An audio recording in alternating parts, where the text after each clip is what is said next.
Welcome to Worship Tutorials. My name is Bradford. Today we're going to be talking about 5 different chords and chord shapes and things of that nature to use as a lead guitarist or rhythm guitarist while you're playing worship on Sundays. We actually have been getting a lot of requests for worship inversions and stuff like that, and so this video is actually going to be covering those things. We're going to be piggybacking a little bit off of the first video we did not too long ago, talking about 5 tips that you can utilize right now to make your guitar playing better.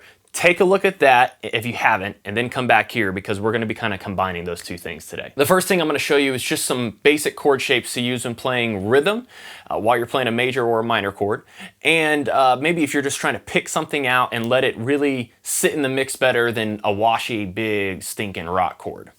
The first thing is it's an F shape, essentially. It looks like an F chord. When you have an F chord, the one that most people hate to learn, but everybody has to learn, is you're going to be barring down here, and it kind of looks like a C chord, and it's pretty tough to play just as an F chord, at least for me.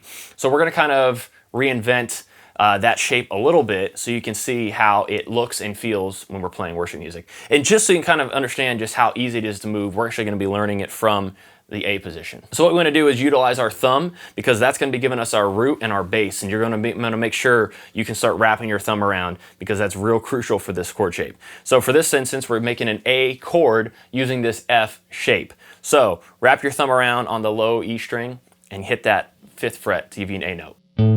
Then what we're going to do is we're going to use our 3rd finger on the D string on the 7th fret. Then we're going to use our 2nd finger on the G on the 6th fret. And then put your 1st finger on the 5th fret on the B string. So when we play that together, we have this, making sure that your thumb is going to be muting the 5th string, your A string. You'll hear this. Pretty easy. Now you also have your pinky. You can use your pinky if you want to suspend it, but your suspended chords in any key only work on the 1 and the 5. So your pinky is going to go on the 7th fret in this case, on the G, and then when you leave your 2nd finger there, you lift up your pinky. That's how you get the suspended and the resolved. So here's the suspended A and the resolved. So suspended, lift up the pinky, resolved. So this shape can be used and put anywhere all the way up the neck. And that's going to be a major chord wherever you do it, as long as you know what your root note is. So on the 1st fret, this is your F. On the 3rd fret rather, this is your G. Here's an A on the 5th fret. And then all the way up here, as we know, the 12th fret restarts where our notes are. This will be an E chord. So use those anywhere that you feel that you want to play some chords. I like the way it's spaced because you're getting different sounds. So if you're playing E, A, B, for example, and you use those shapes, it's like this parallel movement of your chord stacking, your note stacking, the way you're shaping that chord. And it gives a real nice open uniform sound, like this.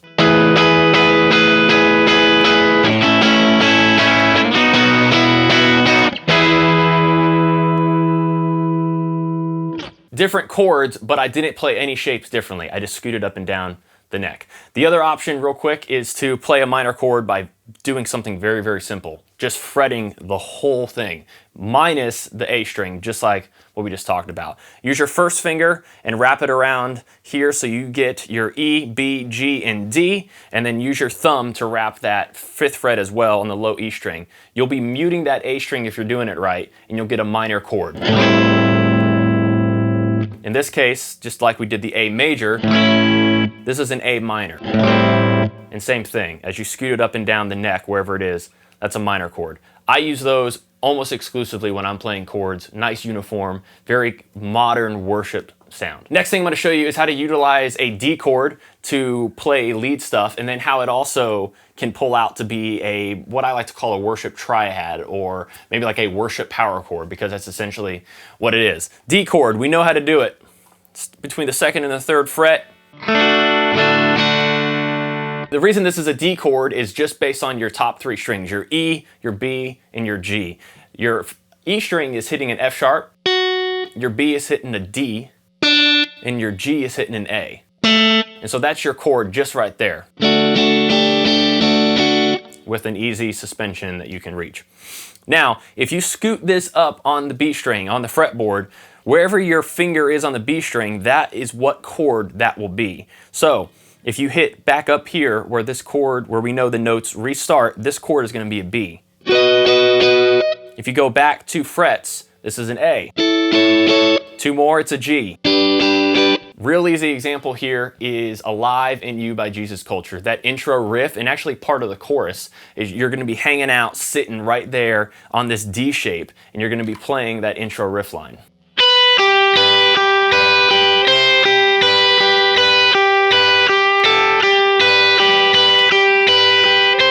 And I'm sure you recognize that if you play the song. You could always play that somewhere different, but for me, as I've said many times in videos, it's a lot easier for me to pick methods to learn something than it is just to pick notes. So I'm using this D-shape method, and so whenever I play Alive in You, I think D-shape method, and I go. I don't have to really think too much about what notes to play when I get to that point.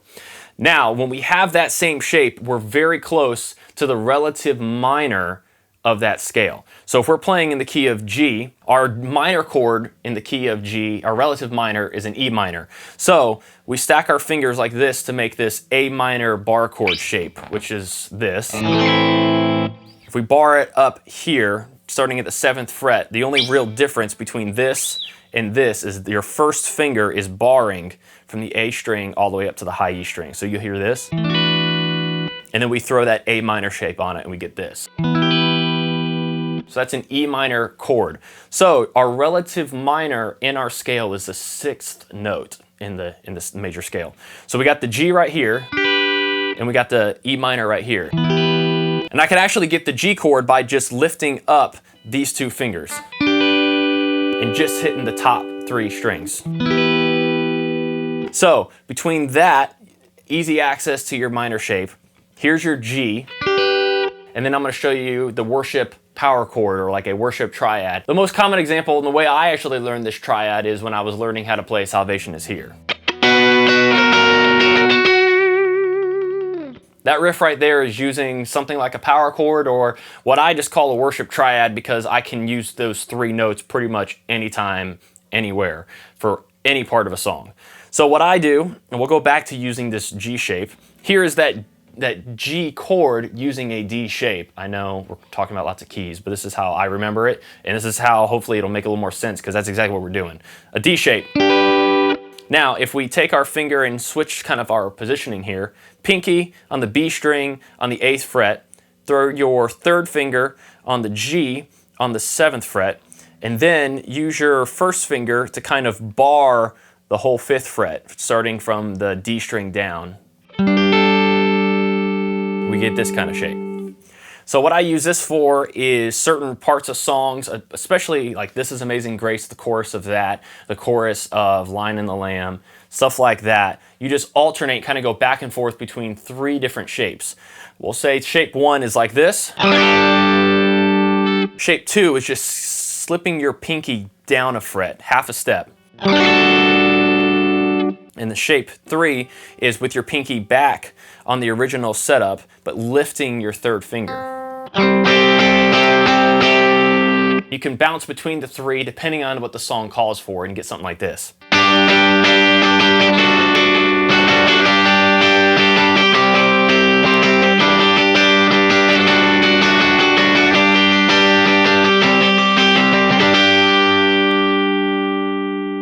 That, in a sense, is a power chord, but it's just higher voice, it's higher notes. A power chord is typically your 1, your 5, and your 1. When we play this, we got a G, your 1, a D, your 5, and a G again, your 1, which is the same as a power chord. G, D, and another G. Higher voiced. I'll use it also way up here, great for lead lines. A lot of times lead lines are hiding within these shapes that we're talking about anyways. Real easy to pick out that way when you kind of learn these kind of methods. Next little part I'm going to show you is very similar to using that D shape of the worship triad, but this is just, sometimes it's easier to get this shape going depending on when you're switching between parts or whatnot, or maybe just the voicing or the sound you're hearing just would call for something different than what those parts would show you. So what we're going to do is we're going to hunker down on the B string, and our finger there, which is going to be our 2nd finger, we're going to put right on the 5th fret.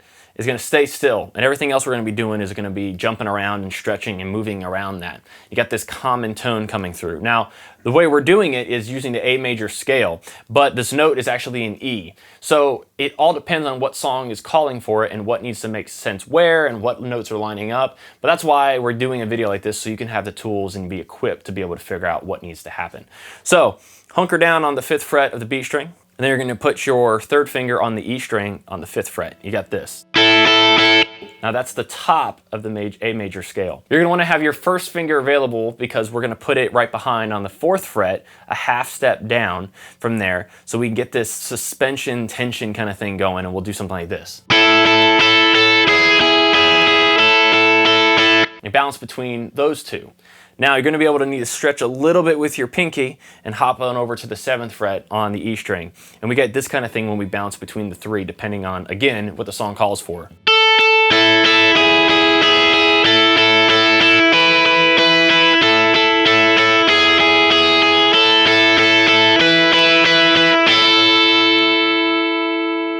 A part like that sometimes could take the place of playing chords altogether if you're trying to maintain dynamics a little quieter, or it's good for when you have somebody playing the F shape or those minor shapes, the wraparound minor shapes, for example, and instead of replicating exactly what they're playing, you can play something like that and just follow where the tone, the leading tone of each chord is, and really just make something that sticks out and sits really well with the other instruments. The final thing we're going to talk about is an inversion in the truest sense of the word. Common inversions that we see written in songs are stuff like G over B, C over E, D over F sharp, E over G sharp, those kind of things. When we see a chord with a slash followed by another note, essentially what that means is they really want that bass note, which is in the middle of that chord, to stick out. And a lot of times it helps with a really nice walking bass line of sorts, or just whatever the writer originally intended. A real easy way to play inversions, if you know them already, is just to play them the way you know them. So D over F sharp like this, using your thumb to hit the F sharp on the 2nd fret. And then go into that G. That's pretty common. A G over B is almost like a G chord like this, but you're not playing that G, just that B note. But those are chords, and those are really fat and juicy, and they sound good, but you don't always want to play big honking chords like we talked about in the other video.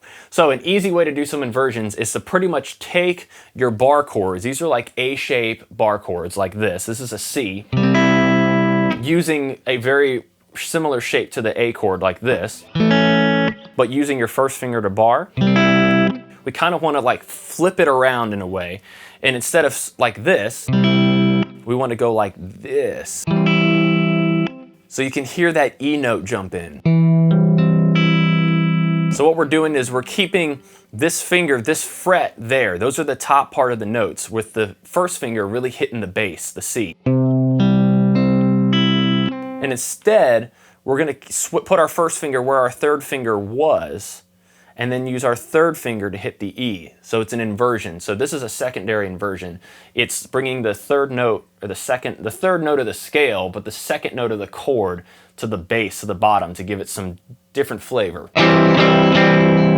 Because a C chord is made up of essentially of a C, an E, and a G, we want to bring that E to the bass so it sticks out more. So we'll put our 3rd finger on the 7th fret to get that E note, and then use our 1st finger barring most of the strings on the 5th fret. We're not going to hit that high E string because that makes a B note.